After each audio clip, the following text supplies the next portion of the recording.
Welcome to the Employment Wednesday podcast with Yvonne Shabangu. Have you heard of the scripture Hosea 4 verse 6?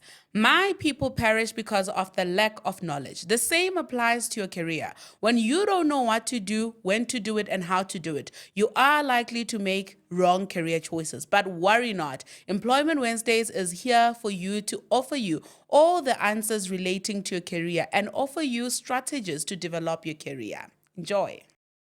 Hello, everyone. You are welcome to another episode of Employment Wednesdays with Yvonne Prince and Shabangu. So today I'm sitting with the geniuses of the geniuses. Ma'am. When you study actuary, we know there are no chances there. Apparently, I don't know if it's true or false, but apparently when you go into uni, you have to have like at least 4 to 5 distinctions, and in most of your like main subjects, like your physical science, math and stuff like that. Yes. Yeah, you see what I'm saying? You Competition guys, is it's tough. Yeah, because even that's just like the bare minimum. Okay. You kind of need to properly make it to have like that secured spot. We're looking at like you need to be getting distinctions in almost everything. Yeah, that's why we must discuss how you got 97 in maths. Okay. Okay, so guys, today I am seated with Fulufhelani Mashapha, an actuary at one of the big 4 banks in South Africa. She's One Young World and Rethink Rand's ambassador. She's an author of Mind Your Sense. She is a graduate of Bachelor of Business Science in Actuarial Science from the University of Cape Town. She's qualified as an Associate Actuary and as well as a Chartered Enterprise Risk Actuary. Okay, there's a lot going on. You're going to fill us in on how we got there. But yeah, I'm really so excited to have this conversation with you. And thank you so much for honoring my invite. I've always wondered I just know that you need to be a genius or a hard worker to do actuary. But I've always wondered, what do these people do? Because at first I thought it was science in a literal sense. No. But now I'm realizing that it's a numbers science as well, but there's more to it again. We are going to go into that. But before we go into that, we're going to start off with the icebreaker questions. Né? Okay. That's where we spill the tea. Yo, what tea? There's no tea. Wajola. What? How is this conversation you I'm joking. If you were a drink, what type of drink would you be? Oh my god! Now I still can't get over Wajola. I just had to break the ice. No, that really did. That was a good one. I've actually never had that. But if I were a drink, what type of drink would you be and why? Strawberry daiquiri. Okay. Very sweet, right? Icy as well. It kind of like non-alcoholic version of it. Okay. So you don't drink alcohol? I don't. Okay. But yeah, it's a safe drink. All right. Very reliable. Like most of the time, people can mess up other drinks, but I kind of feel like that's one cocktail that's you easy can to really. get. Yeah, man. If you mess up a strawberry daiquiri, I am judging you. Contour off. Yeah. No, honestly. What is your fondest childhood memory? Wow, my grandmother giving me her grant money for me to save Kip. That was weird. Wow. Yeah, that was very weird. She trusted me with her money and not her own She would give it to you every month? Yeah, and then say like, keep it for me. She didn't think you're going to eat it by your own things? That was crazy because I was in preschool when she started. And when I got to grade R as well, she would continue until she passed on when I was in like grade 2. So would she take it back like a monthly? How would it work? You just keep it and then when she wants it, you'd say... I was like a bank. Oh, okay. But that is very prophetic because you end up authoring a money book and you end up in a bank. The seed was always planted. Yeah. The seed was always... She somehow felt money was safe in my hands. Okay. We see that. That's why you're trusted by the big banks of the country. Oh, yeah, of course. It's safe. What are your 3 core values that define who you are? Wow. Okay. First one, respect, integrity, passion for learning. Love that. Yeah. One must go, poetry or paintings? No, you can take the painting away. Really? Take the paintings away. Poetry, Why are we keeping poetry? that's how I express myself Okay. and process my emotions. All right. Yeah. For Okay. me, like if I can write a piece about something I'm going through, that's how I process. So no, the painting, we just delved into it. Poetry is like the deep one. So yeah. with poetry, do you like perform it? Yeah, at weddings. Really? When Don't my you best wanna friend give us was, a paragraph? oh my Dian? goodness. Man, I love should have talented told me. people. Yeah, no, you just should. Oh my goodness. There's this one line when I was this one time when I was heartbroken. I was talking about my very first heartbreak. And oh my goodness, why is the line escaping? But it went something along the lines of I woke up to you cutting the flowers in her yard. You were pruning them, something, something, something. But I hope that you won't destroy them. But Who oh had my God. this man? When I catch this man, I'm glad that you forgot the Ah, parts but- because probably they'll trigger you. Like No, but it was a long time ago. I Okay. think I'm good. Oh, I think you I'm good now. All right. Yeah, but Okay. Let's go into your high school life, right? How was Yes. high school like? Did you have a good time? Were you bullied? Did you face any challenges? What did your high school look like? high school was interesting. Okay. I think by the time I went to high school, I had already like built a record as a smart kid. Okay. Right. So people kind of knew I was smart. And so like senior primary, I would be bullied. Okay. Because I was very tiny, short as well. So like people would play around with me and all of that. But then when they Would started people like seeing, carry you? Yeah, like things Oh, like that. man. Or like step on you and be like, oh my God, I didn't see you. Like kids Hectic. are mean. Yeah, So- kids are mean, very actually. mean. So after going through that, I think by the time I finished grade 7, I had like that brand was now like solid. So didn't really struggle much when I went to high school. Sure. People like already respected me on the basis, oh my gosh, she's smart when you need help. You can't bully the same person who's supposed to help you. Sure. But like in Venda, we also value education so much. So everyone is intelligent. Yeah, and also it's like, the smart kids are like the it kids. Okay. So it was that as well. So I entered high school with like, okay, I know what I'm doing. Pretty confident in like my ability to learn and like get excellent grades and stuff. So yeah, I enjoyed high school because of that. Like I felt like I didn't have to do like a lot of work to excel. Yeah. I was in a very oiled, my machine was very oiled. So it was just like, okay, let's continue doing what we're doing. Okay. So got a chance to also lead like book clubs and stuff in grade 10. My friend and I entered this innovation challenge and we innovated a pen with a fan and we're crowned South Africa's Young Innovators of the Year.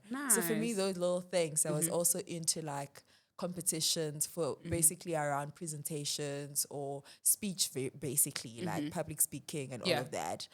So that was fun. Interacted with a lot of people, which is funny because you end up meeting them in varsity. Yeah, or even from in the workplace. Or in the workplace from Sure. those competitions as well. So I had my fair share of like academics, not much of sports because we didn't have proper facilities in Okay. our high school, but academics and also just public speaking. Okay, love that. Would you say there's things that you participated in played a part in the type of adult you became? Yeah, 100%.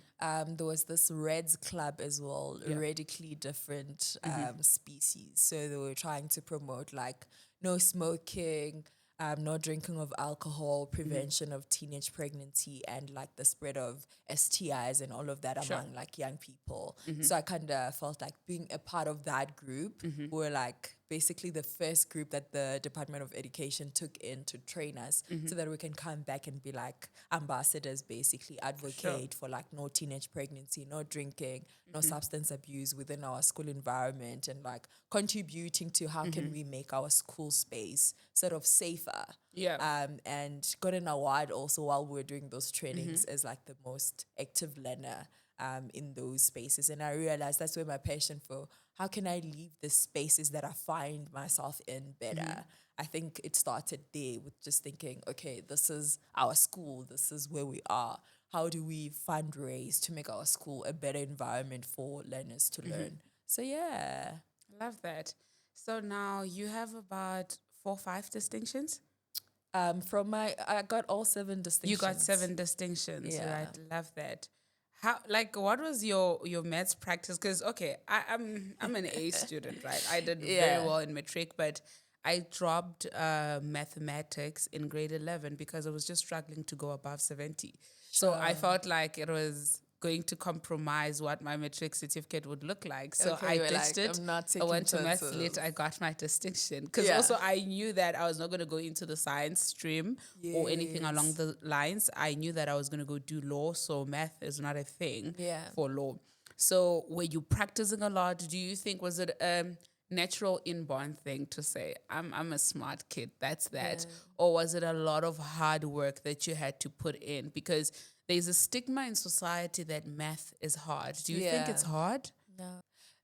Give us the tea. Basically, the tea is, I think a good friend of mine like put it as like maths is just a bunch of rules, right? Okay. Like it's a game. Okay. You need to know the rules to be able to play the game well. So I think over the years you sort of build up the rules. Like you sort of, they start you small and then you like go, and then they teach you exponents and they teach you rules of exponents. They teach you how to solve for x. Like all these little rules that you like acquire along the way. Yeah. And then like with each grade, it's becoming even more. So we're just adding a layer of complexity to it. So if you have a good foundation, or if you feel like I don't have a good foundation and go back, then it gets easier over time because you catch up on the principles. And when you're faced with a problem, you're like, okay, I have a toolbox with all the necessary tools that I need to solve these problems. But what's important is which one do I pick out? When do I use this tool that I have in my hand, and how do I use it? So I feel like also with, would I say I'm just smart? I mean, I feel like I'm a combination of both, but it feels like a self-fulfilling prophecy as well, in that like you do something and you do it well, and then you kind of like prove to yourself that you can do it, and you keep working hard, and you like achieve even more things. Sure. So it's like, if I stop working hard, I'm sure my grades will also like show that Okay. She's not working she's as not hard. working as hard. But like, because you've consistently put in the work, it's like you get better at learning, Sure. or it gets easier Okay. to kind of like grasp new things because you have already the good foundation laid. Sure. Like grade 8 did really well in maths, and I was tutoring other people as well. By the time I got to grade 9, I felt like, okay, we're just like adding another layer of complexity. We managed to ace grade 8. So what's grade 9? And even going to matric, it was still the same thing. Sure. I've had like 5 years of good maths practice every single year, writing tests, writing exams, getting 100%. So there's nothing different about this time around. Okay. So it's like you've built enough confidence to be able to like then go and attempt like even more complicated things. Okay. Love Yeah. that. From a person who was getting a lot of 100%, weren't you bummed when you got the 97? Weren't you like, where's my 3 marks? No, I kind of knew. You knew that it was going to I be a wrote 97. paper 98 actually. Oh, you thought 98. Yeah. It is 98. It is 98. Oh, okay. So like I wrote maths paper 1 really well, and I wrote maths paper 2, and there was this one question that I don't know what happened, but I kind of knew it was like 6 marks, and I knew that it's chai.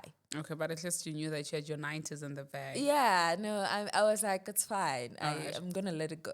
All right. Yeah, I kind of knew. All But right. it gets to that point, right? Because with maths, if it's like solve for X, you can always go back and check your answer. Oh, you mark yourself. Were Yeah, you those you people that can. before you go Yeah, at the I would exam, you would finish mark like yourself? 2 hours, 2.5 hours, I would use that to write. And the last 30 minutes, I'll just be like fact checking my answers. Sure. So I had more than enough time, but it also comes with practice. Because you kind of know if you solved enough solve for X questions, or you've done enough circle geometry, or you've done enough Euclidean geometry, by the time you are faced with a question, your brain already knows like what to look for, what to do, when to do it.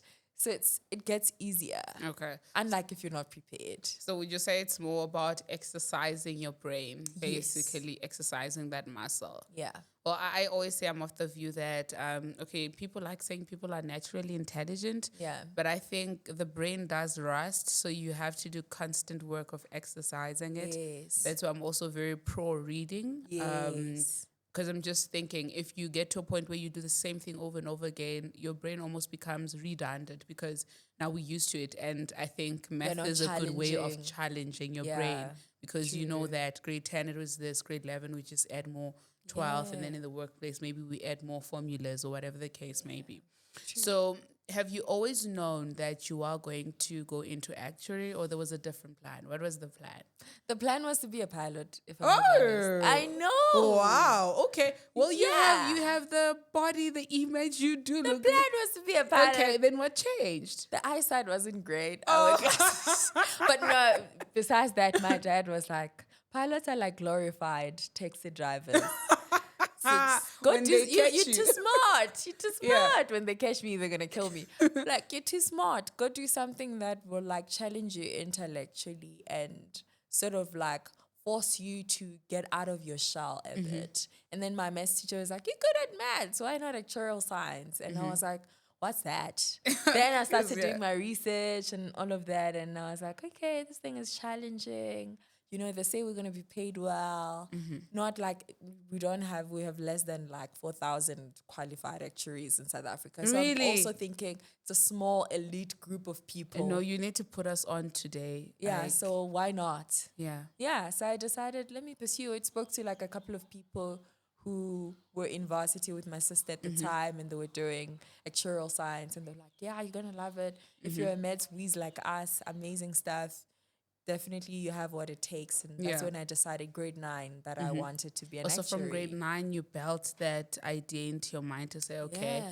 I'm going to do actuary. Yeah. Thank God for your math teacher for actually Yeah, like also exposing planting me. the seed and exposing you to that. And also I'm not sure which area you were from in Limpopo, because sometimes people that, like a lot of people who are from different provinces other than Gauteng and Cape Town, they usually feel like they're more excluded because like it's like they're not as informed. But for your teacher to actually be able to inform you about such an exclusive industry, it is quite impressive. Bigs up to my sister, not my sister, to my teacher, Miss Teacher, Mr. Chinorinda. Yeah. You're forever famous for plugging me. Yeah, and the people that I think it's always beautiful knowing that the people that see us. Of course. Because actually, I also have a similar story how I ended up in law. Yeah. I wanted to do journalism, right? Oh, And then my English see teacher was like, no, you're not going to do journalism. You're too smart. yeah. He spoke to my parents and said, this kid is just doing too well. Yeah. Let her rather go apply for law.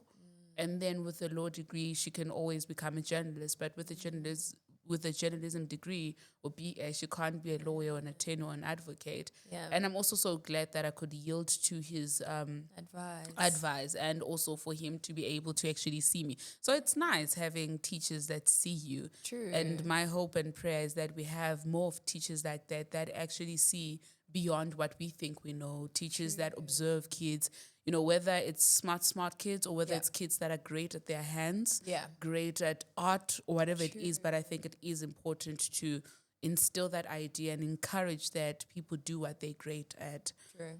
100%. So then why applied University of Cape Town? Why was that like a UJ? No, guys, why UJ? My main, okay, let me be honest. One, I wanted to be far away from home, I won't lie. Okay. I sort of felt like I was very shielded in my growing up. I wanted to like find myself, basically, like explore who am I, what do I like, new environment, new people. Kind of felt like from grade 1, I've been with the same bunch of people, wanted to explore and like experience new people. So decided, hey, Cape Town, right? Great university, number 1 university in Africa. Why not? And also Actuarial Sciences in South Africa started in Cape Town. So I was really? like, Okay, why home not? ground. Home ground. Yeah. You know, Brits and other UJs and other ones copied after UCT. So why not go to where this thing started? Okay. And also there were like a couple of people, honestly, who were like a few grades ahead of us, and they were at UCT, so they will come back and motivate us. Like during you know their vacations and stuff, they'll come back and be like, "Yo, guys, university is amazing. We're from UCT." Yeah. So it was like, "Oh my God, they're at UCT. I also I wanna want be to like be that." at UCT." Yeah. So I just decided I'm gonna pack my bags, basically leave Limpopo and go all the way to Cape Town. Weren't you scared? Nah. You were I excited. don't remember being scared. I just remember being excited about, this new adventure. Sure. But I also feel like my 17, 18-year-old self didn't think much around what it actually means being that Yes. far away from home. Sure. Because when family is around, you have the support already. And it's like, you can always have a chat with your mom about, this test or this exam that didn't go well. And it's like it's in person and she can see and see how you, even if you're not expressing it, she can pick up that something is wrong. Sure. But now being far away from family and I'm very family orientated and stuff. So I don't know where my 17-year-old self got the idea to say, far away from home is so much better. We're going to explore and be very independent and whatnot. But I also feel like that was very crucial for my own growth and development. But it also just made me realize how much I appreciate my family. Oh, love that. Yeah. So how did they feel about you leaving? Were they for the idea yay, go to Cape Town? Or was it don't go, why don't you try University of Limpopo? Yeah. Yeah. No, what's funny is my parents have always allowed me to pursue whatever I wanted. Sure. They've always been those parents who are oh, this is what you're interested in. Go for it. We fully support you. We're 100% behind you.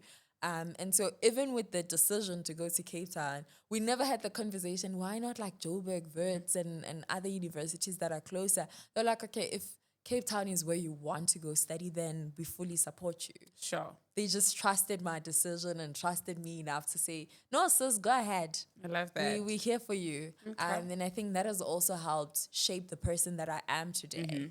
Because I have so many interests and things. So having that support from them with everything that I do is amazing because it doesn't limit me. It helps me to just expand my horizon and become and explore and become who I want to be. Okay, love that. So how was the transition from Limpopo to Cape Town? How did you find it? And tell us more about your university life. It just felt like a 180 degrees, basically a shift. You were looking, then suddenly you're looking the other way. Yeah, because Limpopo, I come from a small village. Went to a rural high school as well. Sure. And, we all speak Venda. We're all black. We didn't use computers. We're writing on notebooks and stuff. Your teachers know you, they know your parents. Yes. You're very shielded. It's a very safe environment. Everybody's just keep doing well. You've got so many people rooting for you, in and outside of your family. Sure. And you've got friends. You've made friends, and you've had those friends for the longest of time. Yeah. So you've built a life around this ecosystem of communities and stuff. And then you go to Cape Town, and I remember from my class, there was only one girl from my class who went to UCT with me. She was in health sciences. Yeah. And I was in commerce. So we're not even on the same campus. Okay. And it was sure, didn't realize how much I miss my family and or how much I'd miss them once I'm that side. So also now the environment is a bit different. Sure. Most of the stuff is online. You are, in as much as you go attend lectures, announcements. Now you have to keep up with your emails. I was never that girl. Now I need to keep up with my emails, keep up with faster. my own. Yeah, and now it's okay, now you've got white people in class as well. You're talking English all the time. And you're just, what's going on? Yeah. What is this? Yeah. It made sense back at home if it was a math problem and I didn't understand it, my teacher would explain it in Venda. But now it's my teacher's not Venda, so my teacher cannot explain this thing in Venda, and we're just there, we're sitting and we're you need to figure this out, and also I didn't do economics, I didn't do accounting. Sure. So I knew going into it that this degree is going to be challenging because I had a background in science, pure science stream, right? Yeah. Didn't do AP maths either. In as much as we were doing the tough maths, there's a tougher maths that Model C school kids do called AP maths. And that sort of puts you at a better level going into university, especially if you're doing actuarial science. Yeah. So it's already there are so many things. There's language barriers. Now you need to start thinking and talking in English There's like all these different things, like Sure. just culture shocks. Yeah. You're in a city, you grew up in a village. That's also very different. The lifestyle is also very different. You had family around you helping you almost all your life. Now you on your own, you're your own family, and you have to adapt to this new environment. So I had to make friends, new friends now, like we're studying the same thing. And I mean, it took a while to sort of find my people. Sure. But once I did and had that support and had friends and like people I could go to, and I was comfortable enough to go for like consultations with my lecturers and my tutors, I quickly started like excelling again. But it took a minute to just, first year, first semester, I didn't know what I was doing. I just thank God that I didn't fail anything. You were just in it for I it. was They were in it. tired. Yeah, I was very tired. And I remember my last exam was economics. Sure. But funny enough, I never struggled with ecos. I somehow just got it. Accounting was another story because my brain doesn't do well with things that are like this. We want you to do things the certain way. I don't do too well. I love creativity. Like, You don't like structure. I don't like too much structure where it's Okay. like, this is how you do it. With maths, it's like, the answer is the same, but like, you They're can different go this formulas, way. Yeah, I yes. could go that way, or that. We're going to end up in the same Sure. place. But accounting felt a bit, had to get my head around debit, credit. And I'm like, Principles. why are we doing this? Yeah. And for someone who did it in high school, it was like, okay, they've been doing this for 3 years and they kind of know the difference and how you treat certain things. Sure. For me, accounting was my favorite. So just got a friend who got 100% in accounting to help tutor me. I helped them with stats and Okay. we were like, okay, we're good. All right. Let's do this together. It was just wrote economics after finishing my economics exam. Literally same day, I had already booked a flight. What? Went to the airport. Gone home. Yeah. No, I wanted to go home. I was just You were like, just like, I'm not done. doing this. I'm done. not. I miss my family. Like, I'm tired of this place. And rest food was the worst as well. Like, Were you staying at an on-campus race? yeah. Oh, the food was horrible. Did you also go through like initiation and stuff?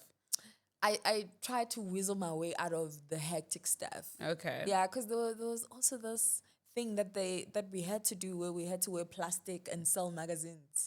That's I wild. was just like, I am not gonna do this. Yeah, I didn't do that. It was called sex appeal or something. I didn't do that. I skipped like quite a few things. Okay.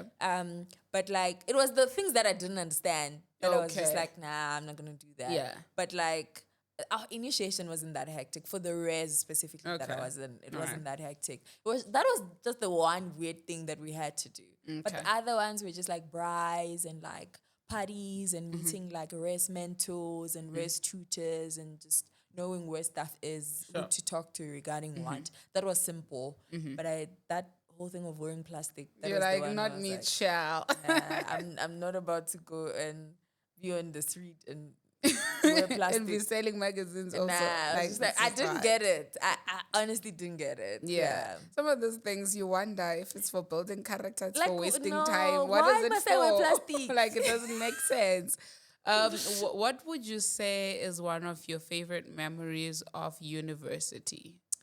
Your biggest highlight? My biggest highlights is exploring Cape Town with my friends. Like after every semester, first semester was an exception. Yeah, okay. But after every semester, we would plan something and just say, okay, let's go explore the city.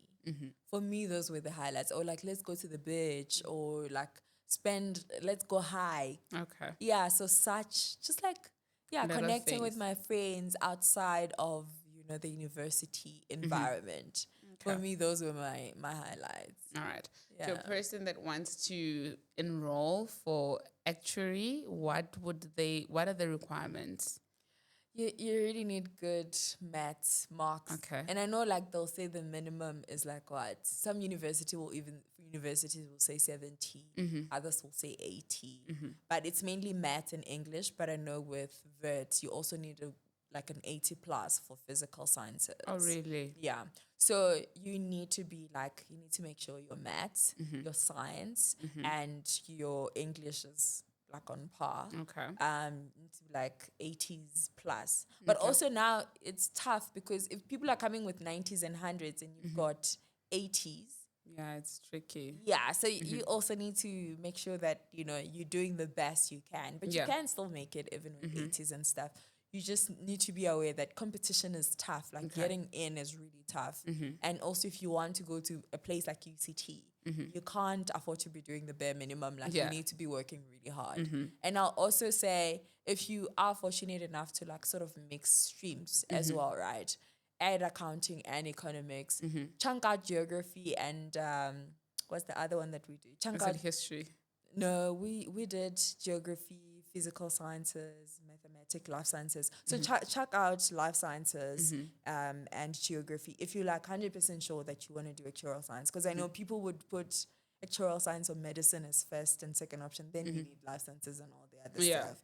But if you know like this is purely what I want to do and your other third and second options are also like in commerce, Sure. then just put in the commerce stuff, combine that with maths. If you have physical sciences, you open up your doors a bit, and mathematics. Okay. Do that.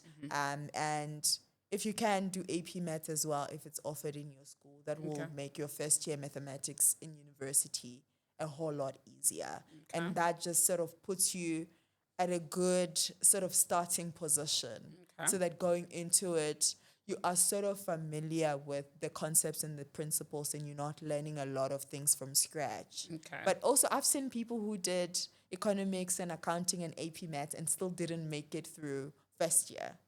So it's like, that's great. It just puts you at a better position, but it doesn't mean you need to go there, relax. You still need to work really hard because the course itself is challenging. Okay. Love that. Yeah. So was it easy securing a job, like your first trainee jobs? How does it work after you get the degree? What happens? So I had a bursary. Okay. And I had to work back my bursary obligation, basically. Okay. So I knew, like... With the bank? No, not with the bank. Okay. With Old Mutual. Okay. So I knew coming from university that, okay, I already have a job. But I guess the decision there was to say, do you stick out with them or do you go try out someone else? But finally, it was just hectic for me to be going through like a million rounds Searching for jobs of interviews. I was like, I have a job, we'll go for this. Okay. Although I was tempted at some point, I'm like, okay, it would be good to also just explore something different. But I was like, no, looking at, basically do like a pros and cons. What would be the pros, cons of actually go work for my sponsor, basically. Sure. And I was like, nah, I think this is where I want to go. And they were giving me an opportunity to work in Joburg as well because I wanted to be in Joburg to be closer to my family. As much as I wanted to run away from my family. You wanted to be back again. 4 years ago, but things had changed. I was like, nah, I want to be closer to my family. So also that for me was like the biggest thing as well in making the decision to say, do I stick with them or not? Okay. Yeah, but it was relatively easy. Although now what we're seeing is they also want like securing a good actuarial graduate program, like with your Discovery, for example. Graduate to go work for Discovery and like really well, regardless of like how many board exemptions you have from university, right? Because for other employers, it's like, okay, cool. How many board exams did you like get exemptions for in university? And then they sort of make the decision based off of that. So if you were someone who was really struggling in university, and you have like 1 or 2 board exams, then it becomes challenging to secure like the top, because we all want to end up like working for the top employers, top insurers or top banks. Sure. So if you're not, I guess, academically in good standing and also your CV is not, because you have to compensate for it. I think of it as, if you have really good grades, that's still not enough. Because they want you to be well-rounded. You must have some, leadership skills. You must have done something outside of academics to show, like, you're not just about the You're books. not a robot. Yeah, you're not a robot. Like, they still want you to have leadership, be able to show that, I can work in a team because you end up working in a team. So there are also people who did like exceptionally really well, but struggled because employers just felt like they were not well-rounded enough. Sure. But also the people who were really well-rounded but had really bad academics. Oh, so it's I like see. you don't need to be like, you don't necessarily need to be like really at the top of your university, but at the same time, like you don't want to be at the bottom. You just have to have the right balance. Okay, So if cool. everyone, UCT offered like 10 exemptions, if everyone is getting like, if the top achievers are coming out with 10, right? And you just an average student, come out with like 5 or 6. Okay. But have a good CV to like Leadership skills, leadership volunteering, skills, and all of these things. volunteering, some tutoring, maybe for that one course that you excelled in, because of course there was one course that you were doing really well in. Sure. Some of that Yeah. res as well, like you were part of some subcommittee. But don't overdo it as well, because now Yeah. when you overdo it, then your grades slip. Okay. You balance the two to say, okay, leadership. Okay, this year, just one thing, just add it in, so that when you go for interviews, then that sort of distinguishes you from other people. Okay. And what I've seen, like even after sitting on interview panels for like graduate programs, at the end of the day, we're like, okay, academics are important, but at the end of the day, we want you to be able to work in a team. So there are Sure. things other than your academics that we are looking for. So if you're someone whose grades are not great, but those things are not there as well, it's just like it's a double punch on that someone who's taking a risk on you, because, well, first of all, your exams, you still have a long way to go. Sure. And secondly, we're also not sure about the kind of team player you are. It's very Yes. risky. Like we are making like a risky decision compared to someone who can be like, okay, I mean, I struggled with some exam, and like it's sort of expected. These board exams are tough. Sure. So we don't expect you to come out with the full, set of board exams. But it's like, okay, this person was able to get some exemptions, but still came out well-rounded. So in most cases, it just becomes a matter of, okay, how are you coming across in Sure. those interviews, and like what skill set and what experience do you have from like your university life that can sort of get you those grades. But what's funny is a friend of mine who wasn't really like top managed to get like get himself a good graduate program simply because of how he presented himself. And even with like some exams that he had to sub at university, being able to like tell a story around what happened, and like the interviewers being like, nah man, this guy is the guy that you want to have in your team. When he fails, he's not giving up, he's going back again. Sure. And he's able to reflect and see his mistakes, and those things really like contribute a lot to you getting, those top positions at the end. But like, even if you don't and you're like slacking and whatnot, you will end up somewhere, but it will be like, it's not going to be an ideal job.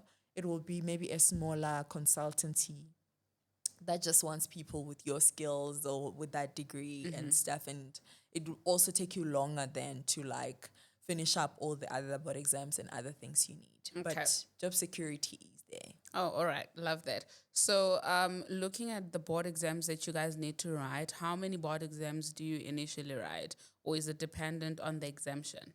So it's dependent on the exemption. So different universities offer like different number of board exams. So in total, if we're talking about the main exams, because now to qualify, you kind of like need different things, right? There's like the section of these competency board exams, which are like 13.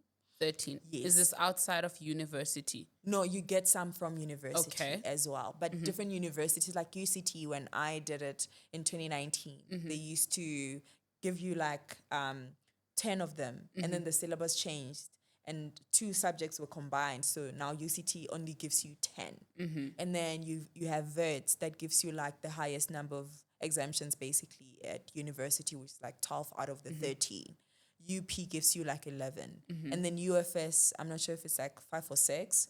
And then you also have your Stellenbosch as well. I think Stellenbosch was more or less along the same lines with UCT, or if not VET. But like you have different number of exemptions that you can get from different universities. Sure. But the trick is, you basically, to get an exemption, you need to get like 60% and above in your actual exam. Okay. Not including like your Test class mark. assignments No, and in the actual tutorials. exam. Okay. Yeah. And those exams are not the easiest, which is Okay. why like some people come out with like 1 or nothing, and they have to like still, if you miss an exemption in university, when you start working, you need to rewrite that board exam with the Actuarial Society of South Africa. Okay. Or for other people, they might opt to be part of the Institute and Faculty of Actuaries, which is like a UK-based society for actuaries. Okay. Yeah, depending on which one you want. So if you get exempted, say maybe you get maximum exemption like 10, Yes. and then you're supposed to do 13, does that mean when you're working, you only write 3 Yes.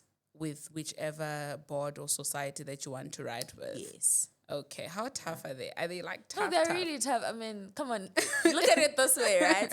Our pass rates, if you go on if you just search ASA results, our pass rates are like 20%. Sometimes it's like 5% for some like really tough exams. Yeah. Like 10%. Like it's normal for a pass rate to be like, Okay. they can tell you 200 candidates presented themselves. Only 20 passed Hectic. for one exam. Like the tough rates are like, the pass rates are really low because it's tough. Like, I think it's very similar to our law board exams. yeah, Like, and it's gets not tough. like it's not people who are attempting these exams. These are like people who were once getting hundreds and things in their, metric and some, things just it's tough. No, I hear that. So what do you guys really do? What does your day look like as an actuary? Like before we go into that, I just wanted to ask about Old Mutual, right?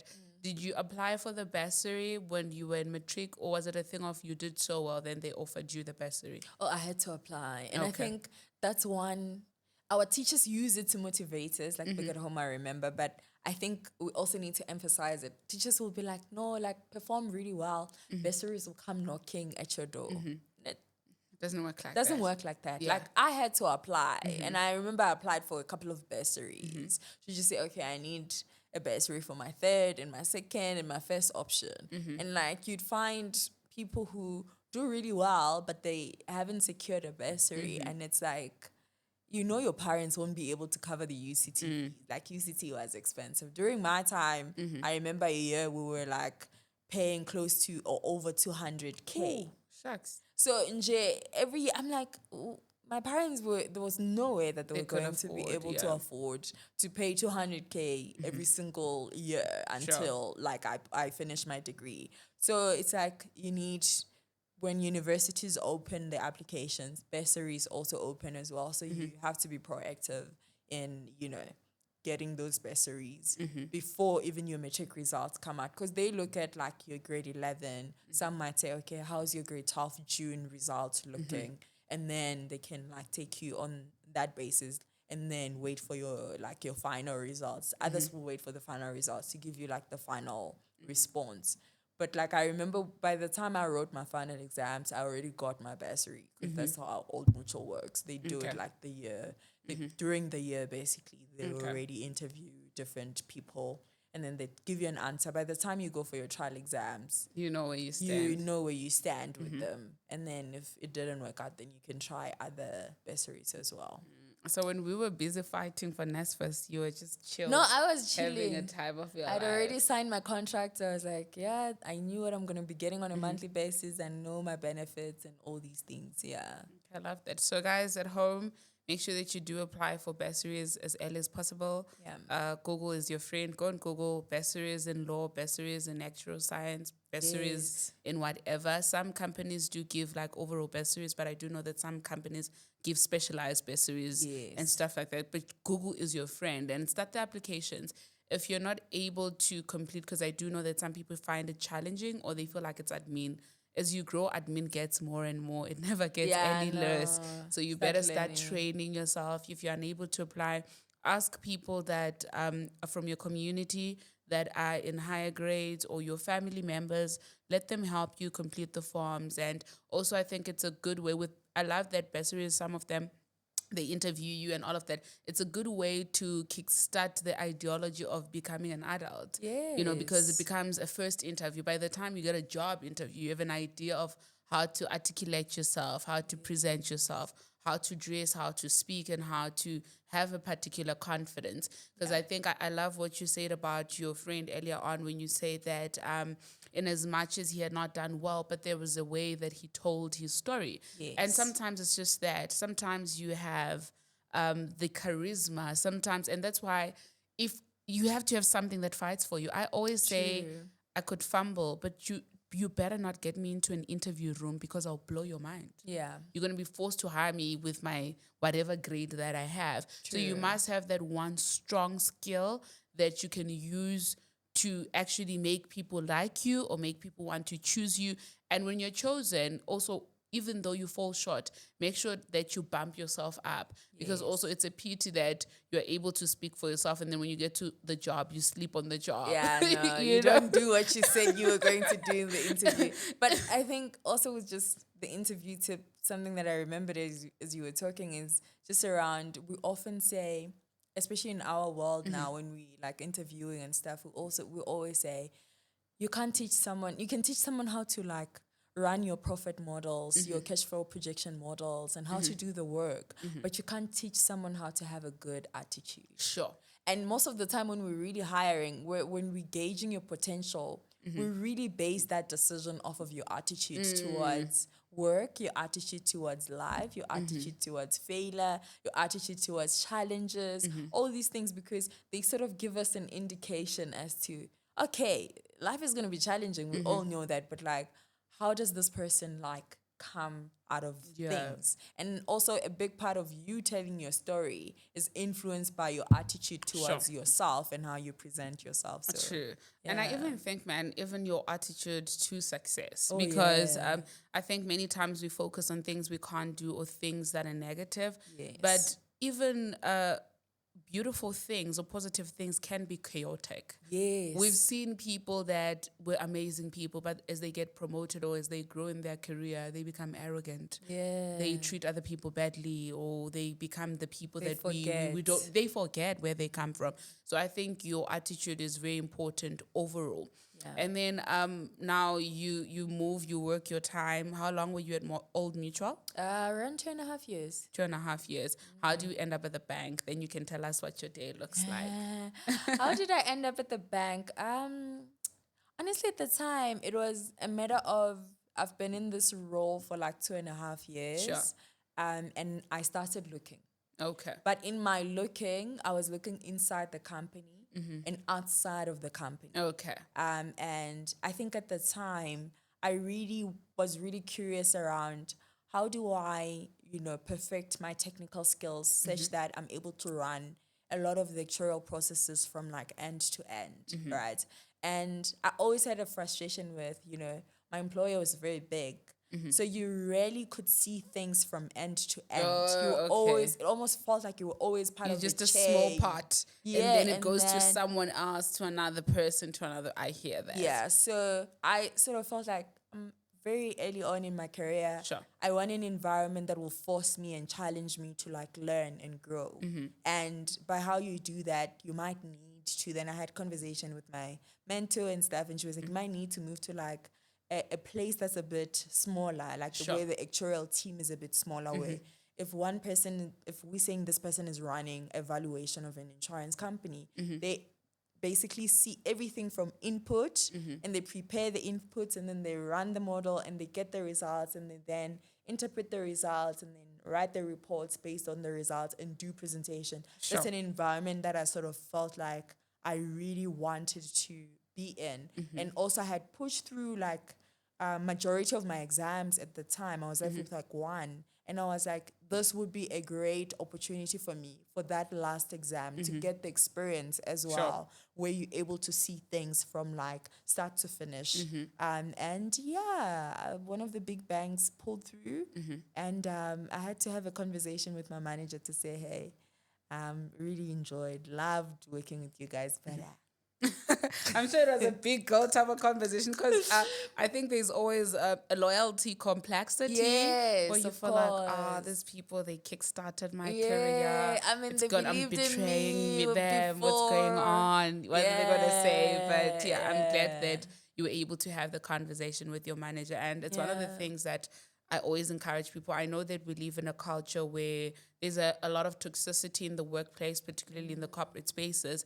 But I always recommend that when you exit to space, try and exit as peaceful as possible. And try and Yes. have the hard conversations. Exit well. Yes, exit well, because also when you think about it, we live in such a small world. That was very small, especially our space. Our Yeah. industry is very small. Imagine if it's just under 4,000 of you. Yeah, no, it's very small. Yeah, so Like it's almost like a small club where everybody knows everybody. So it's like Lesotho within Yeah, South Africa, or exactly. Swaziland within South Africa. So I think I know. So Yeah. you don't want to be like leaving a bad taste wherever you go, because chances are your manager, the manager that you're going to, has worked with your manager before, That's or they were true. in the same class with the manager you Yeah. had before, or somehow they've worked together. Sure. So you want to be exiting well. Yeah, I think it Yeah. is very important.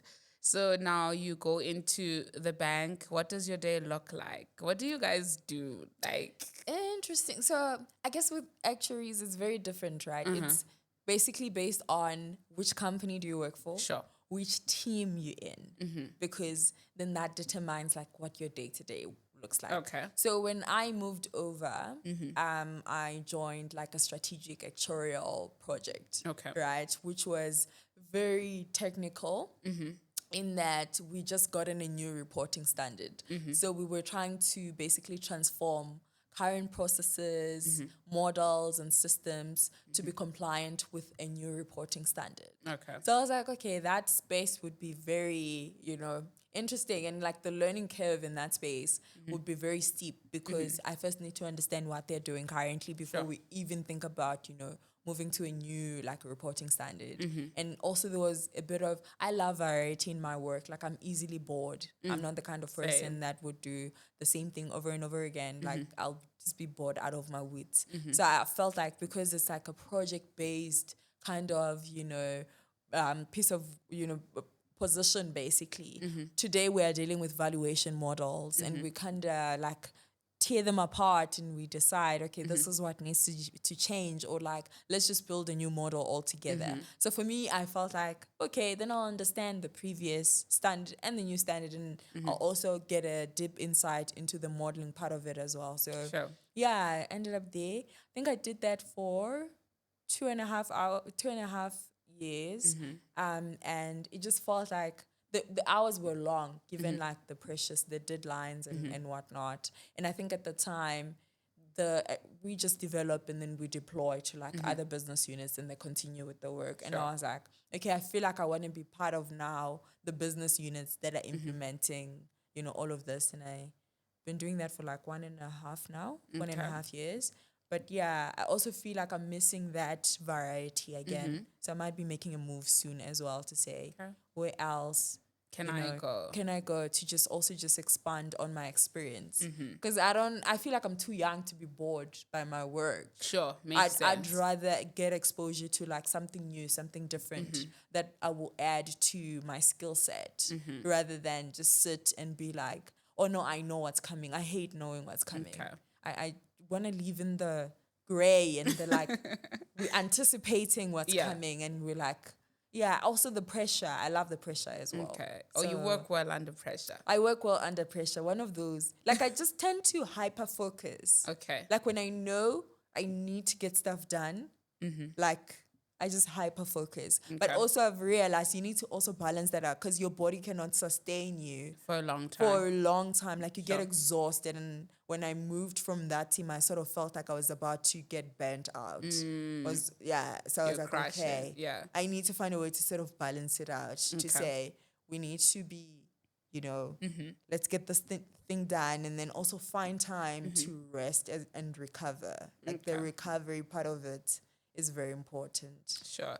So there's models you guys build, tier part, combine, and all of that. Yes. How do they work? Is it like number related? Is it theory? Is it system? What is it? It's like a software. Okay. So it's just that you then, depending on, my team, the team that I was in we would develop some of the softwares to basically say, this is what we want the software to do. So we were running the softwares and also being on the back end as well to code, basically. Okay. So then what do software engineers then do? Do you guys work with them or? So you do have actuarial specific softwares. Oh, okay. Right. So softwares engineers wouldn't Know what to do. what to do with that. But they can help us with just, okay, we basically designing the entire system in that, okay, cool, we want to take inputs from here and whatever, then they can help with that. How do you outsource from here to there? But when it comes to our software, that's like a specialized thing that we can code and whatnot. I've actually never met any software engineer who's able to code in like actuarial software type of vibe. Right. Yeah, so then we do that. Okay. Yeah, it's fun. It sounds like smart people problems. Not really. It's one of those where it's like maths. Like Okay. you use it a lot and you kind of like get it. It becomes your second language. You okay. then get it. So yeah, for those period 2.5, that's what I was doing, and then now my work is it's more reporting and more interpretation of results. Okay. And more like stakeholder engagement, which is Okay. a different feel to like what I was doing previously. Okay. So if you happen to pass your actuary bachelor's degree and then maybe you don't want to go through the route of becoming a qualified actuary associate, are there other things that you can do? Yeah, so you find that some people, like people we studied with, some decided like the actuarial science part of it wasn't maths enough, and then just decided to do maths, like pure maths, and went along that stream. Other people decided they wanted to like specialize in statistics because we use a lot of statistics in our modeling. Like it's basically statistics if we really think about it. So you need to understand the different statistical distributions, how they work, probability distributions as well. So other people felt like they wanted to pursue that more, and they ended up in that area, like where they're now specializing in stats. Okay. And then afterwards, you decide you can find yourself working for like big companies, insurance companies, so find yourself working for the government or whoever, become a lecturer, like whatever. Other people decided, let's go into like management consulting. Okay. And then it gives you, I feel like what I really love, especially about the Bachelor of Business Science degree that I did, is that in as much as it was very technical in that like you were doing all these math, stats courses and modeling courses in university, there were also like other courses like ethics, business law, we did like strategic thinking. So it makes you well-rounded. Yes, and if you it's want versatile. to branch out, then you can like go into management consulting. You can do investment banking as well. Some people might decide, I want to pursue maybe the economics route and decide and maybe do like a master's or something first and then go into that. Other people decide, I just want to do like finance with accounting or finance with whatever, and then go into that. So if you don't want to be an actuary, by the end of your 4 years, you basically have a wide range of options that you can sort of divert to say, this is what I want to do. I love that. Do they Yeah. pay you guys well? What does your salary range look like? They do. Hey, they Yeah. do. I mean, the highest I've heard a grad getting is like 750K. Per annum? Yeah, A grade? a grad. Hectic. Yeah, No, but it makes sense because if you're gonna pay close to $1 million yeah, for your fees, yeah. you better give me my money back. Like, you better give me my money back. Yeah, and then there are, I mean, good-ish offers for grads will be somewhere around like 500K to like 600 and something K per annum.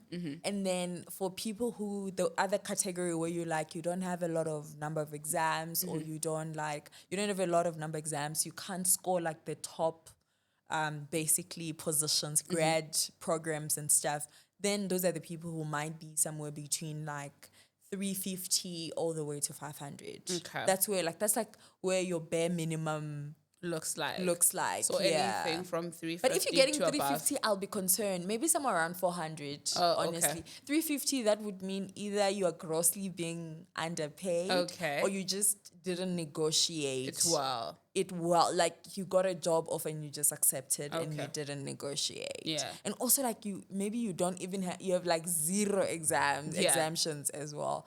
But yeah, around 400, that's where like, yeah, some people might be in. But of course, we need to factor in inflation. I mean, Sure. yeah, for Makes grade sense. grade programs, every year, if you were there in the 450s, you must just add inflation to that to say, Yeah. okay, this is somewhere where I can expect to land. Sure. But yeah, Because, I think 750K per annum is solid because, I mean, there's no I'm paying close to $1 million for fees. And then I don't get paid that much. yeah. And then once you're done with grade programs from a junior entry level, what are we looking at?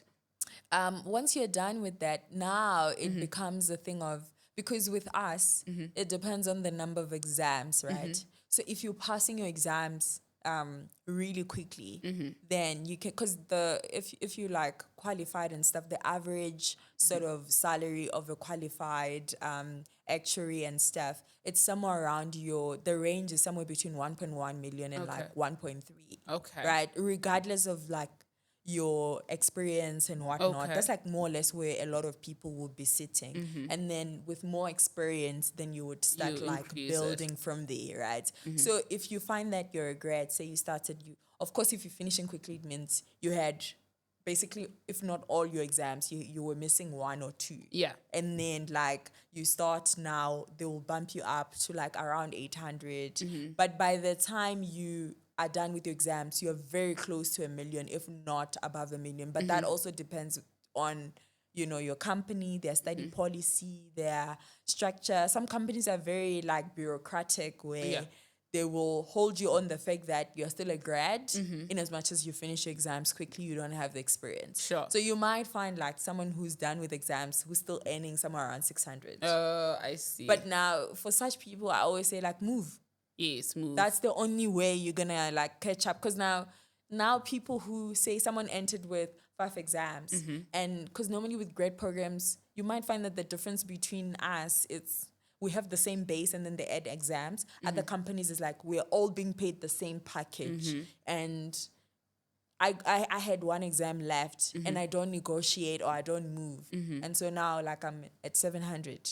You entered at 650 with me, but you passed like 5 exams and you might end up like above. So it's also that some companies will correct that automatically by promoting the person who like finished quickly. Other companies, if you're not negotiating, then they might assume you're happy. And then like... Yeah. So I think one big thing that I'm also learning from this conversation, or in general what I've learned, is that it's important to use your mouth. Yes. The worst thing that could ever happen is a no. And I mean, we move on, you apply elsewhere or you stay there if need be, but don't keep quiet, especially if you're unhappy about something. Yeah. And then what do you think is that one skill that every single person should learn? That one skill, communication. Okay, why? Like communication. I feel like that's how you talk yourself into rooms sometimes or into opportunities, and how you can talk yourself out of some things. But you need to be able to communicate. But also I think it's very crucial and important for building relationships as well. And if we look at it, everything we do as humans there's a relationship. It might be formal, informal, whatever. There is some sort of relationship that you have with different people. That's how we sort of maneuver this world. So being able to communicate well can like open doors for you as well. It can also help you like move quickly sometimes, but it can also like it can help you build really meaningful relationships that can like help you grow and become, the person that basically you're meant to be. But communication, for me, that's marriage is communication, like work, communication. Like you need to be able to express ideas, and for people to get them to be influential as a leader, communication, like there are so many things that are attached to it. And sometimes we are misunderstood because we don't know how to communicate. Love that. Actually, that is so powerful. Yeah. Yeah, we are misunderstood because of failure of communication or the ability to fully express our ideas. Yeah. And I do think that most people, it's not that they don't know, it's usually that they're unable to put it on paper or vocalize it. But yeah, communication, I think, is a good one. And then this is our second last question. Oh my God, time went by so fast. What has been the most challenging thing about your career and the most rewarding thing about your career? I think the most challenging thing about my career has been failing and failing for the first time, second time, and like learning to overcome that. Okay. Was that with board exams? Board Okay. exams, and also shifting your mindset as well around. You know, I've always had it easy. I feel like I've always had it easy with exams and tests and things. But getting to a point where you fail and you're like, this is me failing for the first time. This is this is not me. This is not on brand. I normally like say excellence is my brand. Failing, not on my brand. But shifting your mindset to say, I mean, at the end of the day, it's the journey is not about avoiding failure, but developing enough grit for you to be able to overcome failure, because sometimes failure is inevitable. It will happen. And when it happens, you have to be strong enough to be able to overcome it. And so learning that as someone who was cruising through stuff, first time, just 100%, you know, and also now redefining who I am as a person, because for the longest time I carried my brains as my identity, and separating who I am as a person from my successes and what I do. I am not what I do. Sure, love that. Yeah. You know, there's a book I would like to recommend, and I think you would enjoy it. Yes. It's Daring Greatly by Brene Brown. She speaks on that whole thing of detaching from the identity of our successes being who we are, or what we can do, or our creativity. Like, she dismantles the whole idea of saying what we create is who we are, and what we create is not who we are. True. What we produce is not who we are. And we are taught this in workspaces, that your results are a representation of who you are, and that's not true. That leaves you depressed and in a very dark and anxious place. So I really like that actually gave you an opportunity to redefine yourself. And then your biggest highlight. My biggest highlight, I think, having to impact lives through my story, and like the opportunity as well to connect with young people who are like me, and basically show them that it's possible. I think for me, that I find that really like rewarding, fulfilling, because even at work I run vacation work programs. For me, that's like something that I'm really passionate about, because I always think back to the mini me in high school or the mini me in varsity who wanted an opportunity to like spend time with an actuary for a day and like get to understand what they do. And most of the time when I made the decision to be an actuary, I didn't know what actuaries did, like on a day-to-day basis. I read about it, but you realize as you're in the space that what you read is not necessarily like what's really happening in practice. So creating such spaces and actually just being employed in a company that allows me to do that, like run things like your thingy, job shadowing programs and stuff, where high school students can come in and say, I want to do actuarial science, and we have a chat, and I'm like, why actuarial science? And they tell me, funny enough, they always give you the same answer that you get on Google. And I'm like, but why? It can't be that, you know, search deeper. And sometimes it's realizing that, okay, they're going to be really good at this. They really love this. Or them coming to a realization very early on to say, maybe I had the wrong impression about what this thing is about. And now that I've chatted to someone who's already practicing this thing, I can understand what it's about and make a more informed decision, because careers are like, that's a long-term type of decision. You need to really be sober when you do it, but also well-informed as well, which for a lot of people, underprivileged people, that's not the case. So being that door, I think for me, that's the most rewarding. I wouldn't even say the money. The money is good, but like I think it's the people element of it, and me feeling like I can impact. Basically, by just me being part of the profession, I can make an impact to other people's lives. That's more important. I love that. Yeah, that's very interesting.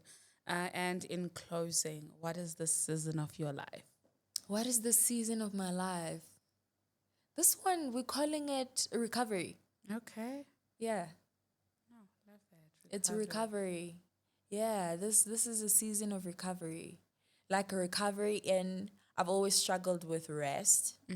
So I'm allowing my body to recover. Recovery in terms of, last year was a particularly hard year for my family, especially at the beginning of the year. So recovery in that we are now in a better space than where we were last year. Recovery in that for the longest time, I felt like there were other people and other voices driving and influencing what I wanted out of life. But me now recovering my own voice and defining and being honest enough with myself, not out of expectation of like, okay, you're now an actuary, this is what we expect you to do, but me defining to say, this is the kind of actuary I want to be. Sure. So yeah, recovering that, recovering my voice, recovering my mjolo, recovering everything. yeah, it's definitely recovery. I love that, and I really wish you a beautiful year. I can't wait. Why is Siri? I'm really so grateful that you're able to honor my invitation. I can't wait to have another conversation with you concerning your book, Mind Your Sense. Yes. Stay tuned, guys. She's going to be back with another bang. And I really wish you a beautiful year of recovering everything. And may everything that is set in your heart that you desire, may you be able to achieve it. And may you remain the inspiration that you are to young people, to people your age, to even older people that want to change spaces and come into your spaces. Truly appreciate you so much, and I learned a lot from this episode. And yeah, guys, to everybody at home, if you have any questions about being an actuary, you can DM Employment Wednesdays.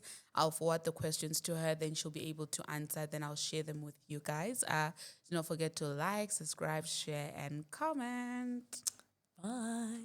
Yes. Thank you. Yes, ma'am.